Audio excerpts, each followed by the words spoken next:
You're listening to Empire by Design, episode 64. Hey, I'm Katie White, coach, consultant, transformation facilitator, action taker, empire builder, and this is Empire by Design. In this show, we're building empires, we're sharing stories, and we're getting up close and personal on the strategies that make an empire in today's online world. Get all the show notes, past episodes and more at katiewyatt.me. For now, settle in for the ride. Hello Empire Builders, welcome back to the show. In this episode, we are going to call out and smash through some of the common ways you might be killing your own business because of the mindset issues that especially rear their head in service-based businesses. We're going to differentiate between mindset and strategy because sometimes we confuse the two, and talk about how the two really need to work together in your business. I'm doing this with my friend, mindset coach, podcaster, author and entrepreneur, Holly Worton. Let's get empire building. Hey Empire Builders, this episode is brought to you by my 7-day podcasting challenge. If you want to explore how a podcast would fit into your business model, I help you do that, just that, in a fun, interactive challenge in just 7 days. We will name your podcast, we will design some cover art, we will get recording on your first episode. You can be podcasting in 7 days. Sign up at podwellcourse.com/7DPC. Back to the show. So what part of your empire are you working on this week, guys? I feel like the internet zeitgeist is definitely well into thinking about 2017 planning. I may do a podcast on this. I haven't decided yet. I'm doing another solo show before the end of the year. In fact, it might even be next week's episode, and I haven't decided yet exactly what it will be about. So if you have anything you would particularly like to hear from me, do let me know. Join the Facebook group, tweet me at Katie T. Wyatt, send me an email, send me a carrier pigeon, whatever. But I wanted to tell you about, I've been following along at the moment the pre-launch activity of one of my favourite online people, Todd Herman. I did his 90-day year program this time last year, and it is epic. And he really takes productivity, strategy, planning, execution, high performance to a level that no other person that I have ever seen online has ever done. And some of his biggest fans are some of the biggest names in the online world, including Amy Porterfield, Nikki Elledge-Brown, Dan Martell. Like, everyone is a massive fan of his. His pre-launch alone, which goes for about 2 to 3 weeks, I think, is epic. Like, he gives away, there's 3 videos, he's doing a webinar, and in fact, like, I'm so into it that I'm actually going through it again. It's been a year since I did his full program, and I definitely want to refresh myself going into the new year because I got more results in the first quarter of this year when I was using it before I went on maternity leave than I've ever had in my business or corporate life. So what I've done is I've started a Facebook group, which is just for the purpose of this pre-launch period and for the purpose of digesting and discussing the content that Todd's putting out and working out how we can apply it to our businesses and thinking about our business in 2017. And there's more than 20 of us, but it's a small, really intimate group. We've been having our mind blown already by things like his attitude to SMART goals, his perception, and the way he talks about why goal setting is kind of useless if you don't have the system set up for goal achievement, and things that stuff us up in our business, context switching, which is really about the, whole multitasking thing. And he shows you scientifically like how much time we're wasting in our businesses by trying to multitask. And we talk about mindset, he talks about strategy, and we've only just got started, and I would love you to join us. This is a short period. It's going to be laser focused. It's completely free. There's absolutely no obligation to buy Todd's program at all. Yes, I am an affiliate, but that's because it seriously changed my business for the better. But this whole Facebook group is just for the pre-launch period and just so that we can get really good value out of the stuff he's putting out there. And I think it's so much more fun when we can do it together. So you can join me in the Facebook group. It's at bit.ly/KT, as in the letter K, letter T, 90, number 9, number 0, day, DAY. Or you can search Katie Wyatt 90-day year in the Facebook search bar and you should find it. Or if you're in my other Facebook groups, just ask me and I'll share it there. But now let me introduce you to today's guest, which is kind of in line with this whole mindset and strategy thing, because I'm going to introduce you to Holly Worton. Holly is a self-professed business mindset alchemist. She's led a successful bricks and mortar business for years running eco hotels before she decided to move into this online coaching space. So she's got real guts and experience behind her. She's written a zillion books and is the host of the Successful Business Mindset podcast. I really enjoy Holly's show, and after you've listened to this episode, if you've enjoyed Holly, I definitely recommend you go and check out her show.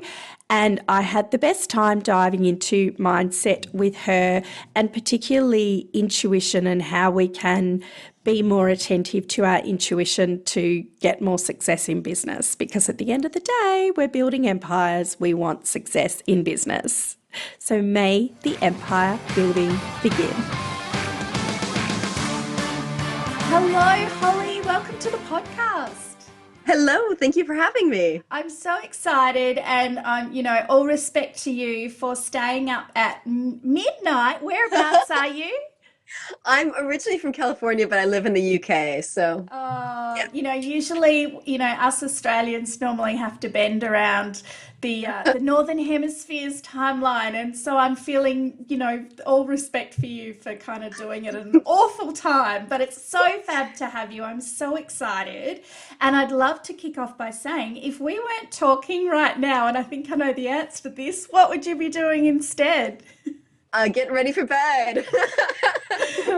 Normally that has such a different answer because it's normally in business hours. But anyway, yes. That's brilliant. So look, you're a mindset coach, but look, tell us about the Holly Worton business. What do you do?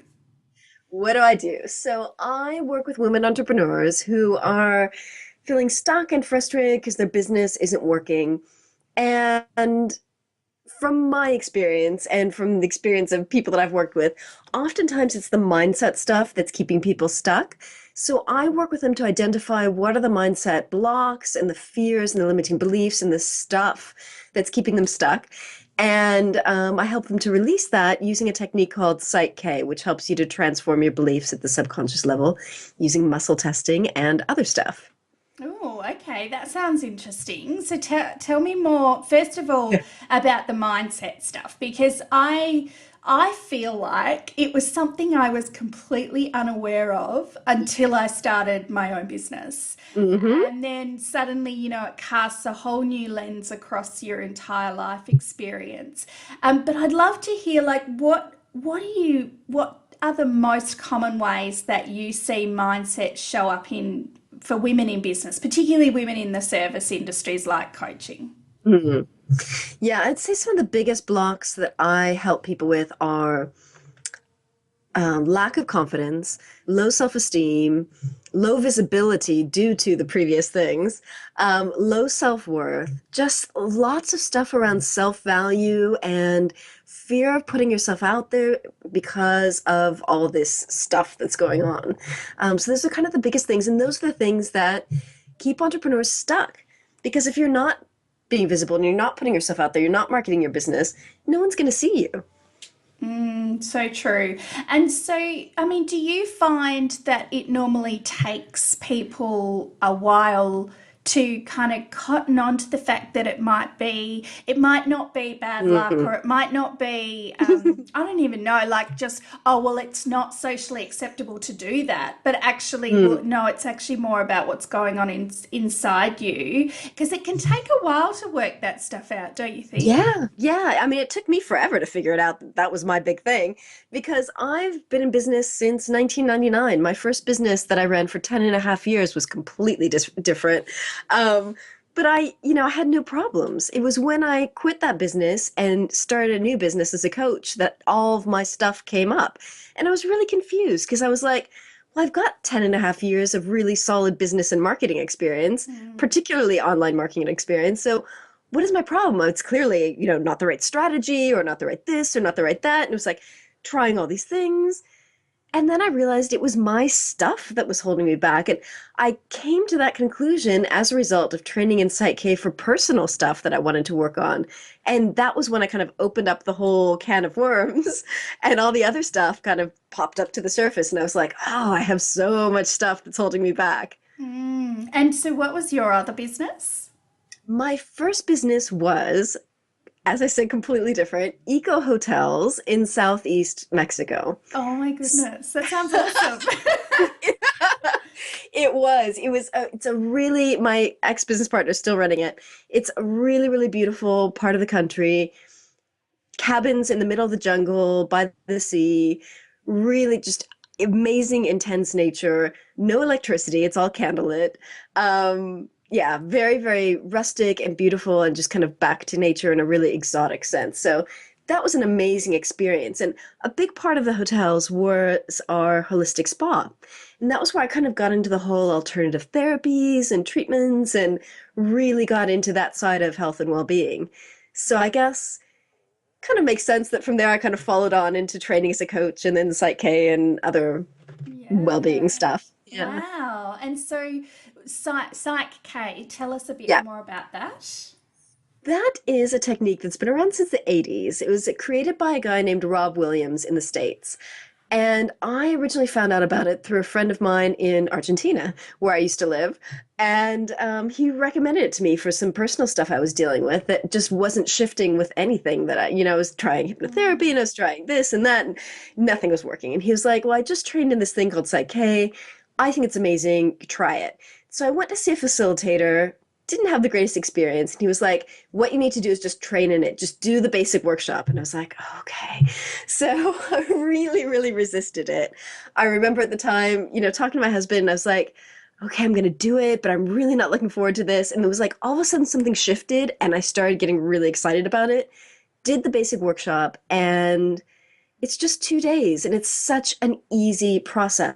And so I came home from that and just started working on tons of stuff. Every day I was balancing like 20 beliefs and I just went crazy with it. And then I just did all the training from there. And it was like love at first sight in terms of, experiencing a new technique. So it just, I mean, I feel like there's no one technique for everyone. I think everyone's got their own thing. And for me, that's what this is. It's just so fast and it's simple and it's easy and it's not at all complicated. So it's exactly the kind of thing that I like because I don't like really complicated stuff. Okay. And so it sounds like how I felt when I discovered this crazy thing called tapping. Oh yeah, So yeah. is it similar? Is it more about like the journaling side of things, or like how does it? Can you tell us about how it works? Yeah, I can kind of tell you. It's kind of hard to explain though without demonstrating. Yeah. So the K in Psych K is from kinesiology. So we use muscle testing. So we Okay. muscle test at every step of the way. So we muscle test to see whether or not you hold a particular belief at the subconscious level. And if you don't and you want to, then we proceed. And we muscle test to see if it's safe and appropriate for you to work on a particular issue. And if it's not, we do not proceed. We muscle test to see which particular balance, because there are a number of different kind of tools within Psych K to balance or to reprogram these beliefs. And we muscle test to see which one your system needs for this particular belief. So I love it because you get that really clear confirmation after you've done the balance, and most balances take between 2 and 5 minutes to transform the belief. You muscle test again to see if you now hold that belief. And you don't go on until you do. So it's like I said, it's really, really fast. Love it. Okay. Love it. And is it something that people similar to kinesiology that you would work with a coach to do, or do you do it to yourself? Or You can do both. So I work with myself because I've got the tool and I know how to use it. So I do sessions with myself every once in a while. I will also do kind of swap sessions with a friend who's also a trained facilitator because it helps to have someone else kind of pick your brain and pick your stuff apart. So it really does help to work with someone else. Um, yeah, I would say some of my clients will just kind of continue to work with me. Some of my clients will go on to train in it. So it all depends, but definitely it's something that you can do with yourself. cool. Okay, it sounds fascinating. See, I mean, one of the things that I find with the mindset conversation, especially as a business coach, hanging around with lots of entrepreneurs, in Facebook groups or whatever, it seems like everything turns into a mindset issue. Like it almost has Mhm. the opposite effect. So it's like, oh, I tripped over a curb. I must have a business block. Okay.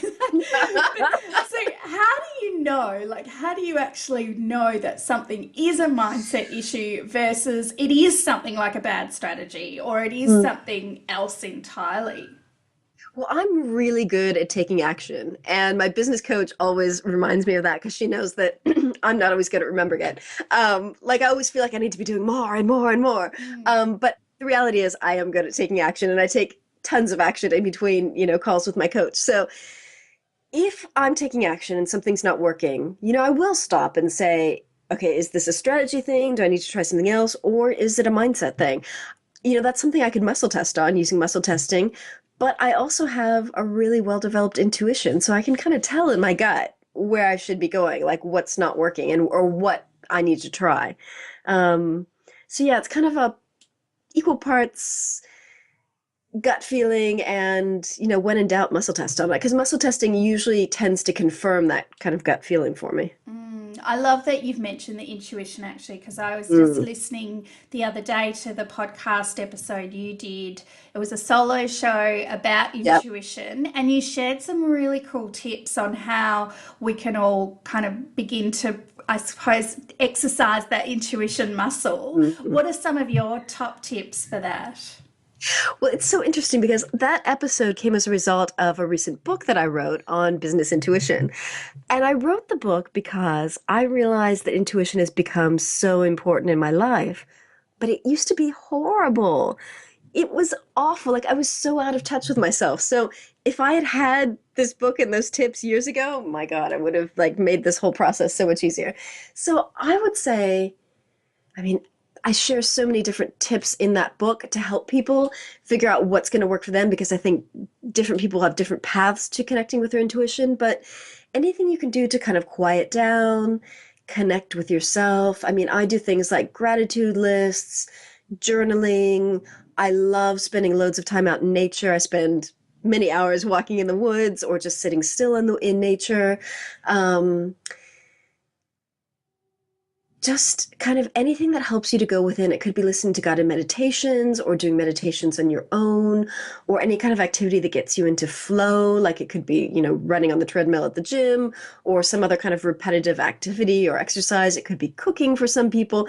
Like whatever it is that kind of helps you calm your mind a little bit. It could be painting or other types of art.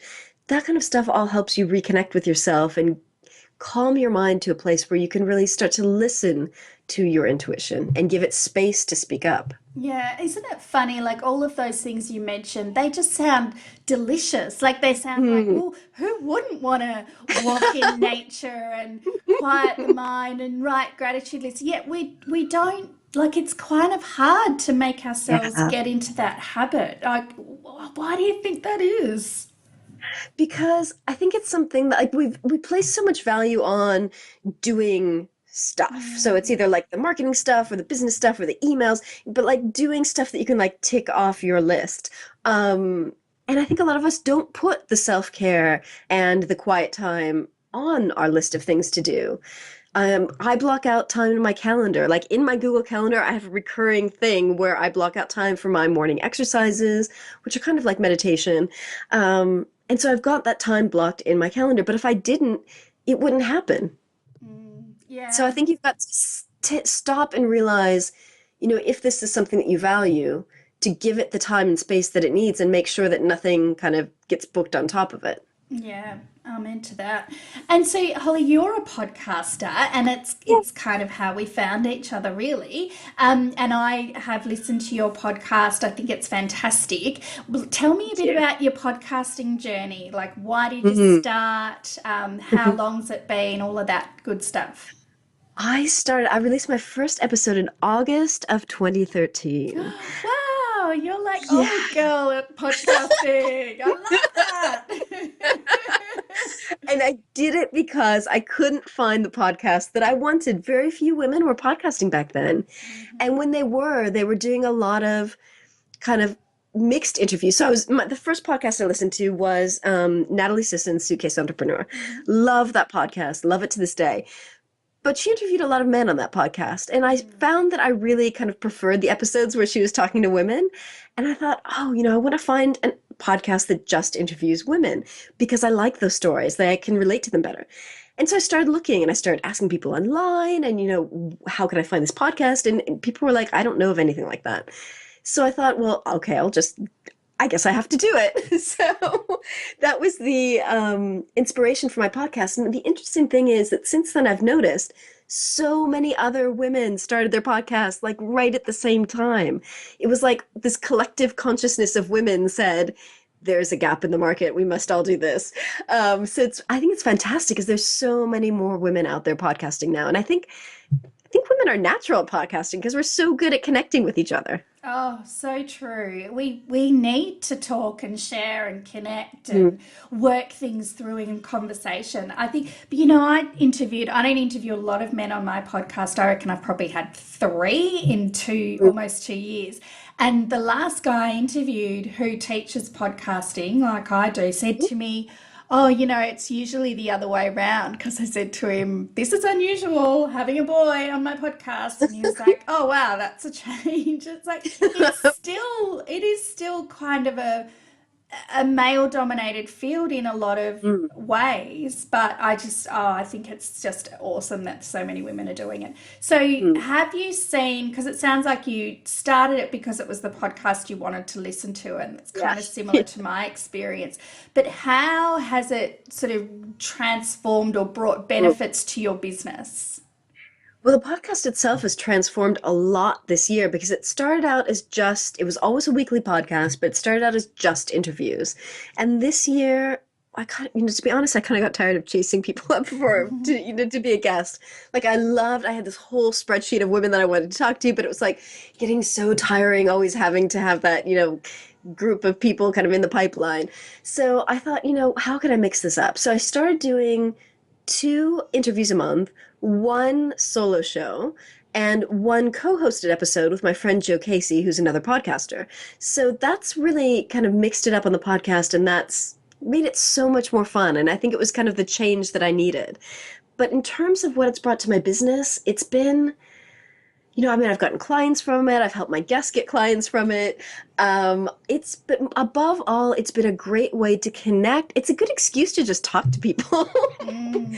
and to meet new people and to have conversations with people that, maybe otherwise we wouldn't have met up for a Skype conversation or a Skype coffee. So it helps me to kind of reach out and have really great conversations with other women who are doing amazing things. So that's kind of the personal benefit.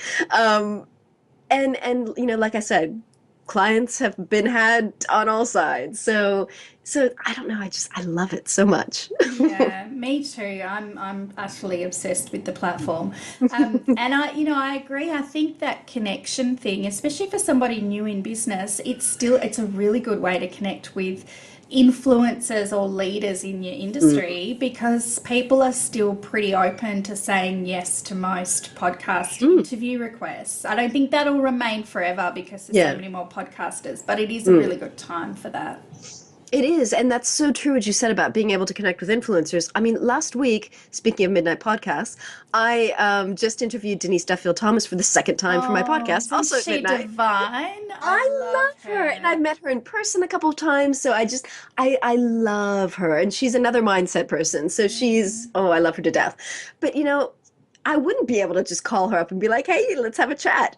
but if I'm interviewing her for my podcast, we can have that conversation. So, yeah. Yeah, she's a great interviewer. I interviewed her on my podcast a while ago, and she was so lovely. I was so nervous because I think she was probably the biggest name at that point that I'd Mm, interviewed, but she's divine.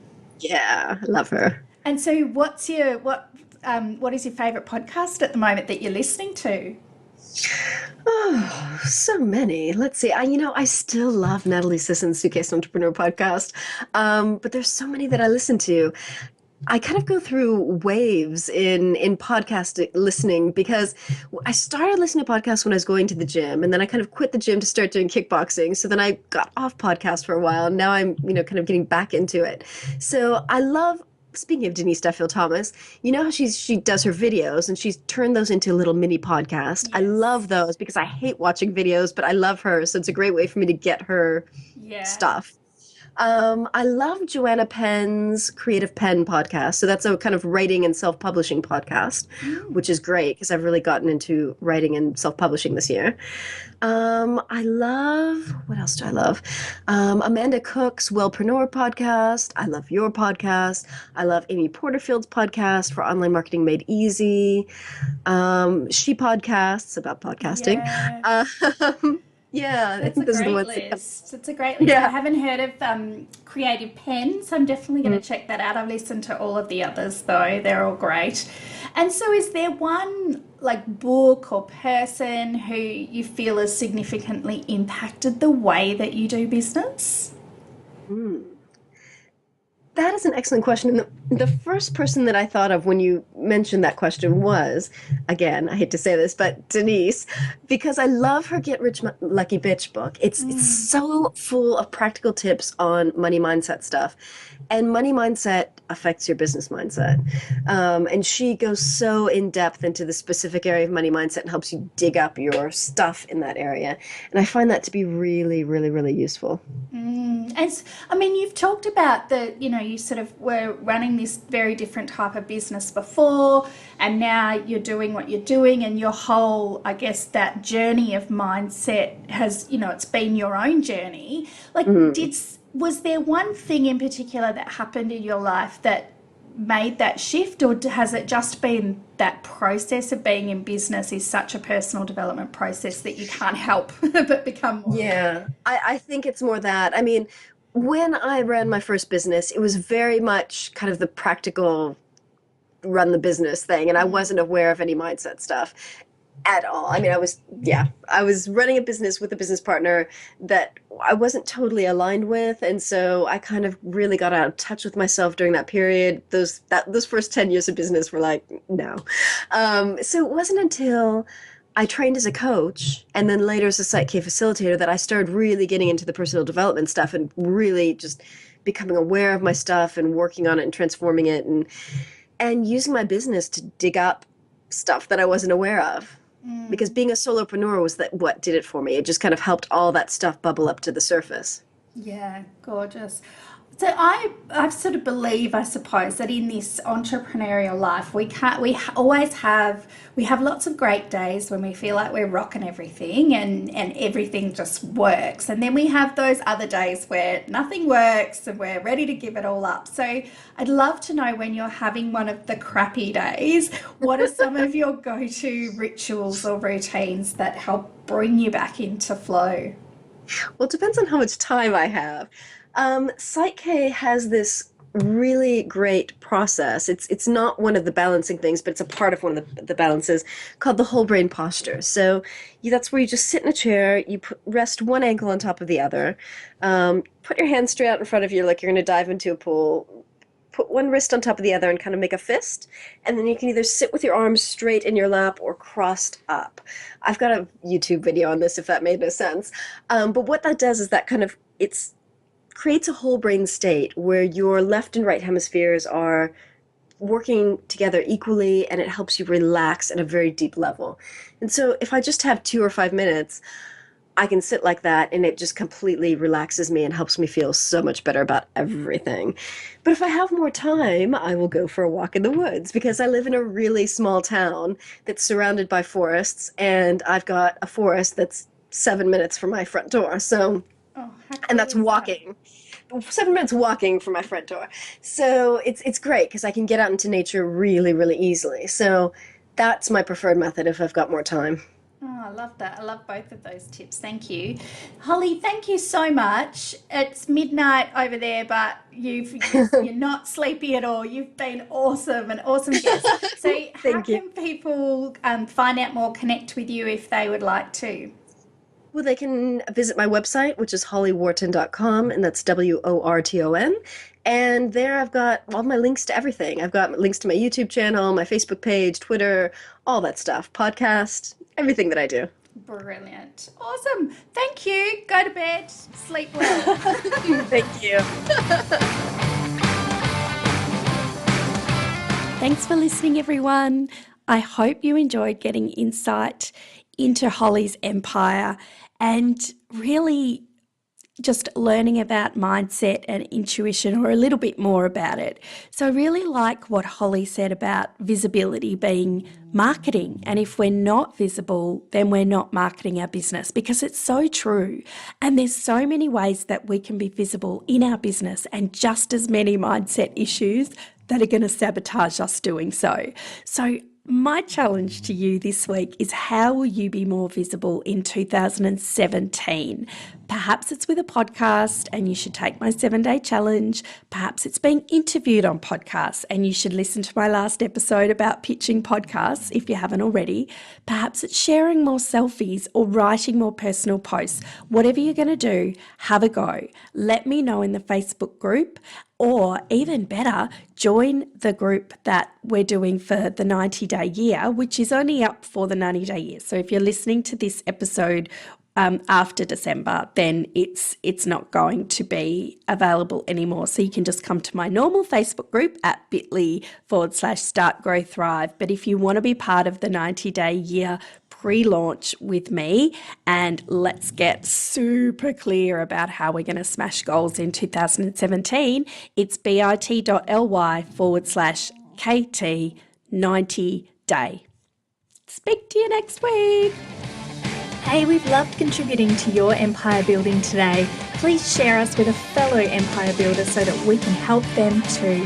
Thank you to Luke at The Wellness Pro for production and editing, the Virtually Holistic Hub for show notes and admin support, to our guest, and to you, our most important listener. You should also check out my other podcast, Lady Boss Chats, where Elle Roberts and I chat all things Lady Boss life. You'll feel like you've just pulled up a cozy armchair with your biz bestie. Find us in your favourite podcast app or at theladybossproject.com.